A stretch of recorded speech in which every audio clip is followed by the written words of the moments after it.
I'm Raul Garcia, one of the public information officers for the Arizona Department of Public Safety.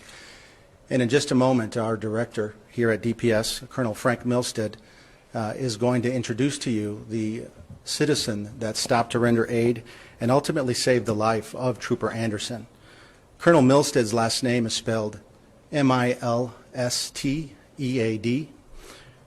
Anderson is with two S's, so A-N-D-E-R-S-S-O-N, and that's Trooper Ed Anderson. That citizen is 43-year-old Thomas Yaxel, and he is an Arizona resident. Last name is spelled Y-O-X-A-L-L.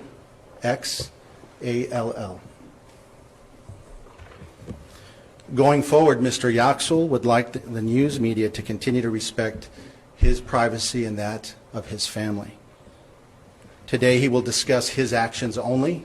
He is not here to discuss the actions of anyone else on scene at that incident on January 12th. His recollection of the events from the morning of January 12th are based purely on his memory of the incident. In the meantime, the DPS investigation still continues. He will respond to a limited number of questions after his statement. He's not going to get too specific on the details due to this ongoing investigation. He respects and appreciates the media's attention to this incident, their coverage of the incident, and he's grateful for the privacy that him and his family have been afforded thus far. But during this difficult time, he hopes that you will understand that privacy and afford that to him and his family after today.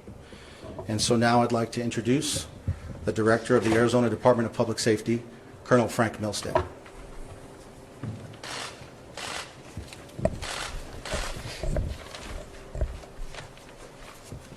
Good afternoon. Thank you for being here today. As I'd indicated over the last week and a half, we were going to introduce you to our good citizen that inevitably saved the life of Trooper Anderson. Thomas and I have been able to talk quite a bit over the last week and a half. He's spoken with the governor, and the governor's given him his thanks. And I am proud to introduce him and what he has done for this agency. And I would thank the media for how you guys have handled this, given us the time and the time that Thomas needed to present himself and to talk. So without further introduction, our good citizen and our hero, Thomas Yaxel. First of all, I'd like to say thanks to Colonel Milstead and everybody in the DPS and law enforcement that has been supportive throughout this.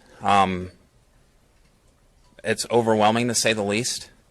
I would like to personally thank the media for their professionalism throughout this and respecting my desire to initially stay anonymous. It has been helpful. Some people might wonder and ask why I'm coming forward now. Initially wishing to be anonymous. To that I say it's part of my healing process and moving forward and coming to grips with that incident Thursday morning. I know there was some question about any type of law enforcement or military training that I might have had, and I can say that I've had no such training. I do, though, feel that it's a right and a privilege to be a private gun owner, and with that right and privilege comes a great responsibility, not only for myself but to those around me. So I have taken the time to make sure several times a year to go out and practice those safety techniques to make sure that I'm always responsible. From this point forward, I know that people will look into my past. I do have a past, just like everyone else does. And I would ask that people remember that those moments of poor judgment have not dictated my future, nor represent the person that I am here today. That morning, I never would have dreamt that I was going to save somebody's life, let alone take the life of another individual. It is something that will stick with me. As I was coming up onto the scene, slowing down. I can see Trooper Anderson's lights on and the flares in the road. As I proceeded to go forward, I noticed the suspect on top of Trooper Anderson, beating him in a savage way. I immediately pulled over, responded to Trooper Anderson. My commands were ignored by the suspect as Trooper Anderson called out for help. And I alleviated the threat to him.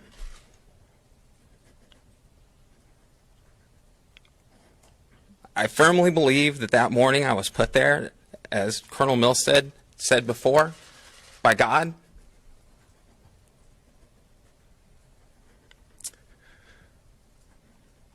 It's difficult to think about that day still.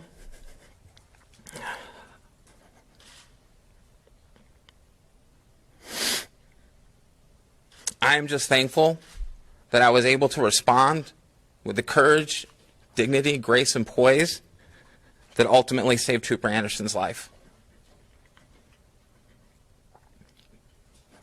Moving forward, I ask the media continue to handle themselves in a professional manner and respect my wishes and not to contact me directly for any further information. If you wish to talk to me further, I ask that you go through the proper channels at DPS that have been helping me through this. This tragedy, and it was, has affected a lot of people, a lot of lives. Trooper Anderson, his family, my family, me. I don't want to exasperate the pain that was felt that morning. And I'd like everybody the opportunity to move forward and have their chance to heal. I will take a couple questions if anybody has any at this time. Can you take us through the afternoon, I mean that morning, from getting out of your car, what you were thinking? To be honest with you, it was very visceral and instinctive. I had to help. I knew I had to help. So there wasn't an option for me. It wasn't until after, and you have that moment to think about your actions, that those emotions start to flood in. Again, at the time, my primary concern was for the life and welfare of Trooper Anderson, first and foremost, and putting an end to what was occurring to him. What gave you the confidence to act rather than do what so many citizens are told to do, call police? What gave you the confidence and the gut feeling that this was the way to go about it? It's who I am. I can't arbitrarily stand by and watch a tragedy like that unfold without doing what I can to intervene and stop it. To me, there was no choice. There was no opportunity or chance for me to think about it rationally within my mind. I responded the only way I know how to respond, and that's to act. And again, anything close to this in your life before? Anytime you've taken an action that can be... nothing like this.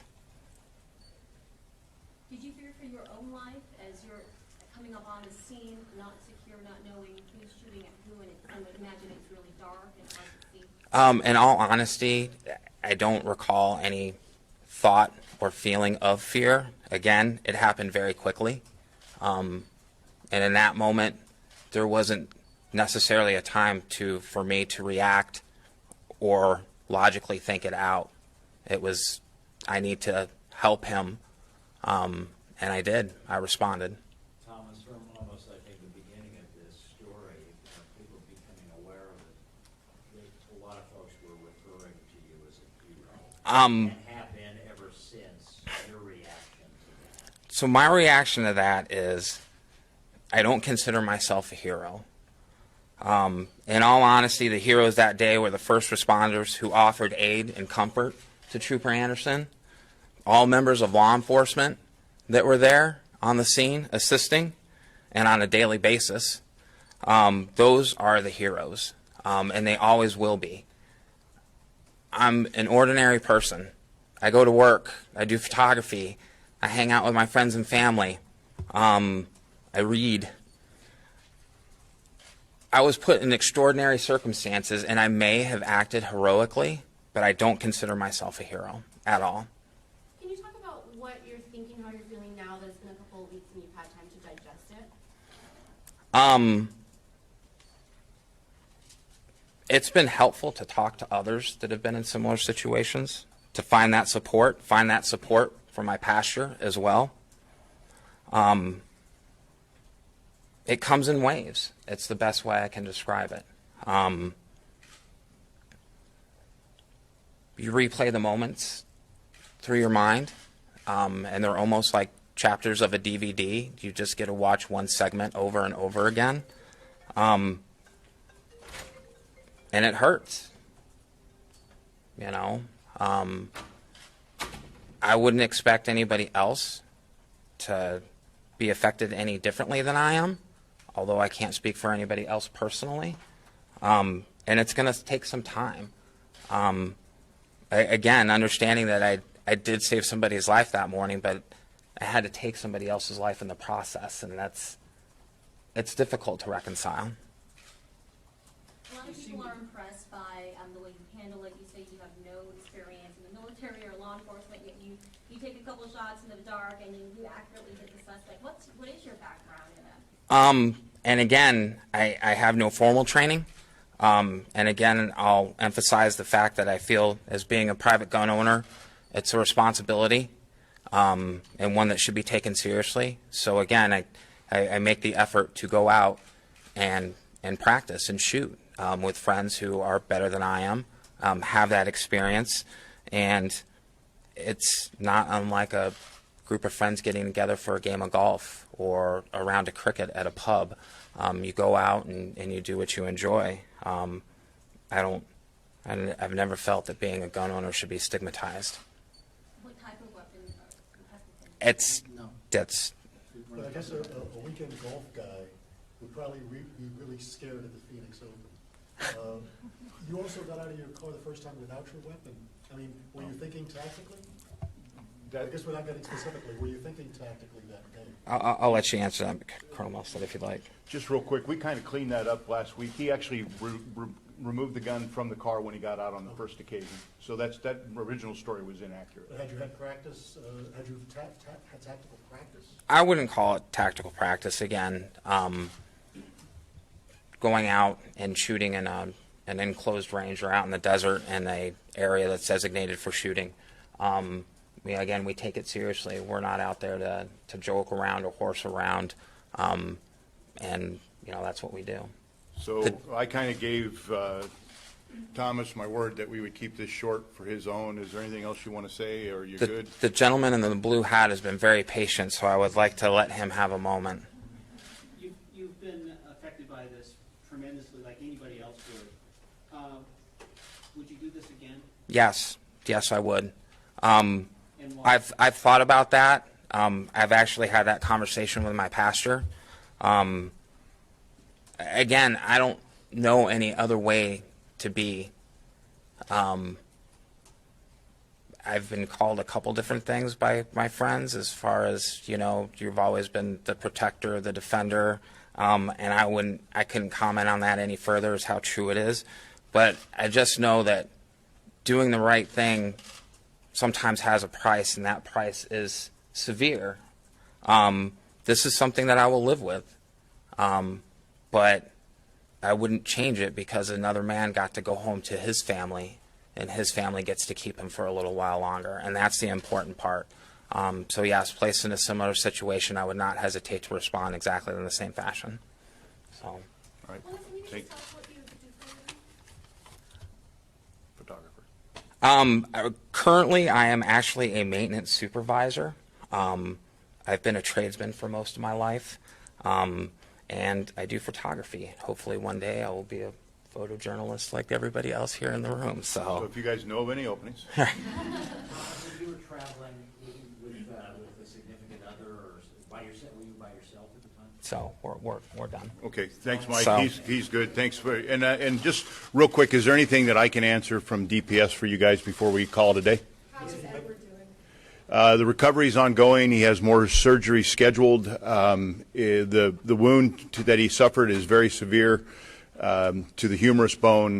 Lost a portion of the bone, and but he is. I spoke to him, I think, last on Monday, and he's in good spirits and he's optimistic. Frank, how would you characterize what Thomas did? You know, Mike, how would I characterize what Thomas did? I would tell you that almost to his own words, you have an ordinary guy, a very humble guy, as you guys can see, comes across extraordinary circumstances, and he acts, reacts at the highest level with everything to lose that morning and very little for him to gain, and he does it exceptionally well. And I'm humbled to have met him and to know what he did, because we're having this conversation about a hero and not about an on-duty death, an in the line of duty death. So he's an amazing guy, and like I said, I've been fortunate enough to be able to talk to him pretty much every day or so over the last week and 10 days, and I think he and I will always talk, so it's good. Is there any way the DPS can reach out? Because right now, he has an emotion he could get over this trauma. Is DPS equipped in any way to help him through that process? We're taking it. That's a great question. The question is, are we doing anything to help him through the process? And the answer to that is yes. And he's doing his own thing with counselors, but we provided our peer support. We have provided him connection back through the associations here. So we are doing everything we can to facilitate whatever it is that he needs. And we offer probably more than he accepts, but we're a grateful department. All right.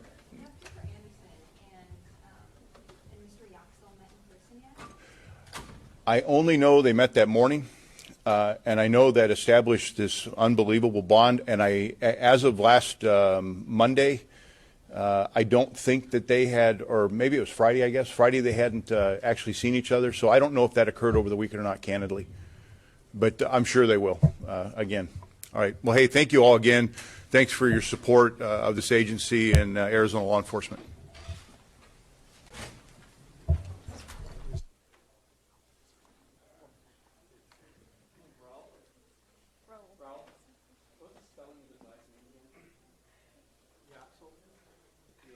Yoxall is Yoxall. He's 43 years old, and he is